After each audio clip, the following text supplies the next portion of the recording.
handicap et emploi en France, c'est un vrai sujet.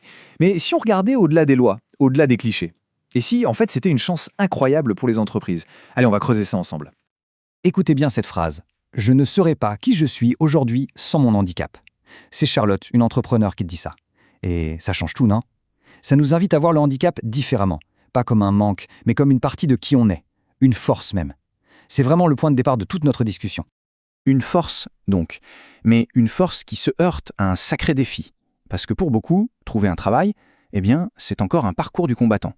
Et les chiffres, justement, ils sont sans appel. Regardez, un taux de chômage à 13%. Alors oui, ça a baissé, et c'est une bonne nouvelle. Mais ça reste quand même le double de la moyenne nationale. Le double. L'écart est là, il est énorme. Alors pourquoi? Pourquoi cet écart? Bon, les raisons, on les connaît un peu. Il y a les préjugés, bien sûr, qui ont la peau dure. Il y a aussi le fait que beaucoup d'entreprises ne savent tout simplement pas que des aides existent. Et puis, il y a cette peur. La peur que ça coûte cher, que ce soit compliqué à mettre en place. Des freins souvent plus imaginaires que réels, d'ailleurs. Face à ça, il y a un cadre légal. Et attention, l'idée, c'est pas de le voir comme une contrainte, mais plutôt comme un coup de pouce, une structure pour aider à faire bouger les lignes. Et au cœur de ce cadre, il y a un chiffre clé, 6%. Qu'est-ce que ça veut dire? Simplement que toute entreprise de 20 salariés ou plus doit avoir au moins 6% de collaborateurs en situation de handicap dans ses effectifs. Ça, c'est ce qu'on appelle l'EETH, obligation d'emploi des travailleurs handicapés. Le but, il est simple, faire en sorte que les entreprises ouvrent vraiment leurs portes à tout le monde. Ok, mais comment on fait pour respecter cette obligation? En fait, il y a plusieurs solutions. La plus évidente, c'est d'embaucher directement. On peut aussi signer un accord d'entreprise pour s'engager sur plusieurs années. Et puis, si vraiment on n'y arrive pas, il y a une dernière option, verser une contribution financière.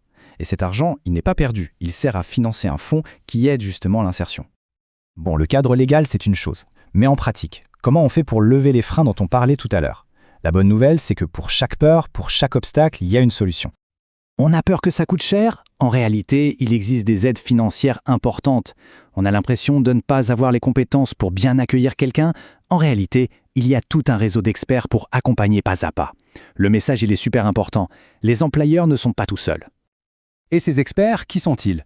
Eh bien, il y a tout un écosystème qui est là pour ça. L'AGFIP, pour le secteur privé, le FIFFP pour le public, et puis sur le terrain, il y a les Cap Emploi, qui font vraiment le pont entre les entreprises et les candidats. Leur boulot à tous, conseiller, aider financièrement et surtout simplifier les démarches.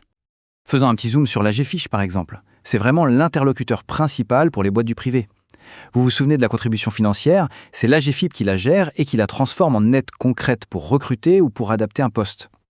Et quand on parle d'aide, ce n'est pas juste symbolique, On parle d'aides qui peuvent couvrir jusqu'à 50% des coûts d'aménagement d'un poste de travail. Franchement, ça change complètement la perspective sur la question du coût, non? Ok, assez de théorie. Concrètement, sur le terrain, comment ça se passe? Eh bien, attendez-vous à être surpris. Voilà un chiffre qui va peut-être faire tomber quelques idées reçues. Regardez bien, 20%. Qu'est-ce que c'est 20%? C'est la part des recrutements de personnes handicapées qui demandent un aménagement de poste. Seulement 20%. Ça veut dire que dans 80% des cas, c'est-à-dire l'énorme majorité, il n'y a besoin de rien faire de spécial. Rien. Les compétences sont là, le poste est adapté, et c'est tout. Et au-delà du fait que c'est possible, il y a un vrai plus. Écoutez ce que dit ce dirigeant d'entreprise. Le handicap est une richesse. Pourquoi? Parce que le monde est de plus en plus complexe et qu'on a besoin de toutes les intelligences réunies. Intégrer des profils différents, c'est juste s'enrichir en fait. Et ça nous amène vraiment au cœur du message, à l'idée la plus importante de toutes. Ce message, il est résumé par ce hashtag. Hashtag les compétences d'abord. C'est simple, c'est direct et ça dit l'essentiel. Ce qui compte, ce ne sont pas les étiquettes, ce sont les compétences. Parce qu'au final, c'est ça un recrutement réussi. C'est trouver la bonne personne, celle qui a les compétences, l'envie, la détermination. Le handicap, c'est juste une caractéristique. Et la plupart du temps, on l'a vu, ça ne change rien au quotidien du travail. Alors, la question à se poser, c'est peut-être celle-ci. Et si on arrêtait de voir ça comme un problème à régler?